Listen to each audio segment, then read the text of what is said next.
বিশিষ্ট বৃত্তে কোণ BAC ইকুয়াল টু 41 হলে BOC কত?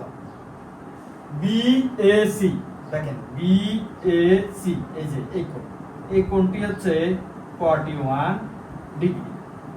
তাহলে কোণ BOC এই যে BOC এই কোণের মান জানতে চেয়েছি। দেখেন এখানে হচ্ছে B থেকে C এটি একটি বৃত্তচাপ না? B থেকে C একটি বৃত্তচাপ। এই বৃত্তচাপের উপর কেন্দ্রস্থ কোণ দেখেন এই যে কেন্দ্রে যে কোণটি উৎপন্ন করে এটি হচ্ছে কেন্দ্রস্থ কোণ। কেন্দ্রস্থ কোণ হচ্ছে এটি। আর একই চাপের উপর দণ্ডায়মান দেখেন বৃত্তস্থ কোণ। এই যে বৃত্তের সাথে যে কোণটি উৎপন্ন হয় এটি হচ্ছে বৃত্তস্থ কোণ। প্রশ্নে বলা আছে বৃত্তস্থ কোণ হচ্ছে 41 ডিগ্রি। এই যে 41 ডিগ্রি। তো বৃত্তের এটা নিয়ে একটা সূত্র আছে, একই চাপের উপর দণ্ডায়মান বৃত্তস্থ কোণ কেন্দ্রস্থ কোণের অর্ধেক।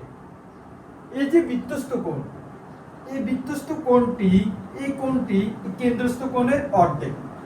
অথবা আপনি বিপরীতভাবে বলতে পারেন বৃত্তের কেন্দ্রস্থ কোণ এই যে কেন্দ্রে যে কোণ এই কোণটি বৃত্তস্থ কোণের দ্বিগুণ, মানে এটি যত এটির দ্বিগুণ হচ্ছে এটি, অথবা এটির অর্ধেক হচ্ছে এটি।